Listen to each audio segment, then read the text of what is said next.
कि असली तीर्थ, असली प्रयाग, असली संगम क्या है।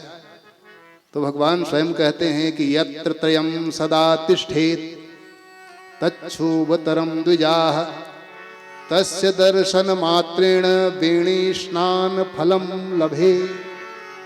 शिव पुराण में भगवान शंकर स्वयं कहते हैं कि आप अपने शरीर को भी त्रिवेणी बना सकते हैं। उसका नाम है बेणी। बेणी होता है ना, जैसे माताएं बाल में गाती हैं, जिसमें 3 बालों को अलग अलग करके जिसको गाथा जाता है उसको बेणी कहा जाता है। इसीलिए वहां 3 देवियां होने के कारण उसको त्रिवेणी के नाम से जाना जाता है। जो 3 बेणी वही है जिसमें 3 भाग हो। जी 2 को गाथा जाता है वो बेणी नहीं हो सकता। बेणी मतलब जिसमें 3 भाग हो।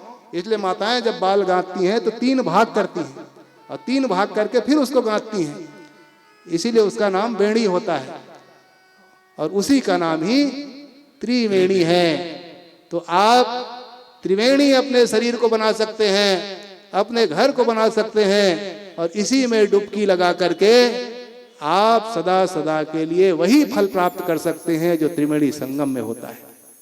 कहा इसके लिए क्या है, क्या करेंगे।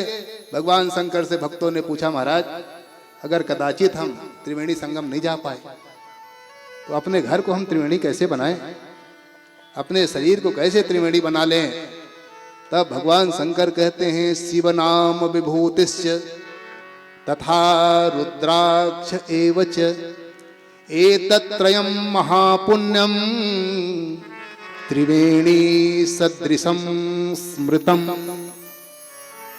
भगवान शंकर कहते हैं अगर ये 3 चीजें आपने अगर धारण कर लिया तो आपका शरीर ही त्रिवेणी संगम बन जाएगा। पर 3 चीजें आपको, जैसे वहां गंगा यमुना और सरस्वती जी महारानी हैं, वैसे ही ये 3 चीजें आपने धारण कर लिया, क्योंकि ये 3 चीजें ही गंगा यमुना और सरस्वती का स्वरूप माना जाता है। भगवान शंकर कहते हैं कि क्या क्या धारण करने से आपका शरीर ही त्रिवेणी संगम बन जाएगा। जिनके स्नान करने मात्र से ही, दर्शन करने मात्र से ही वेणी स्नान फलम लभेत, त्रिवेणी में संगम के फल आपको प्राप्त हो जाएगा। भक्तों ने पूछा तो भगवान शंकर कहते हैं शिव नाम। सबसे पहले तो मुख में शिव का नाम होना चाहिए, एक। दूसरा विभूतिश्च, शरीर में भस्म लगा होना चाहिए।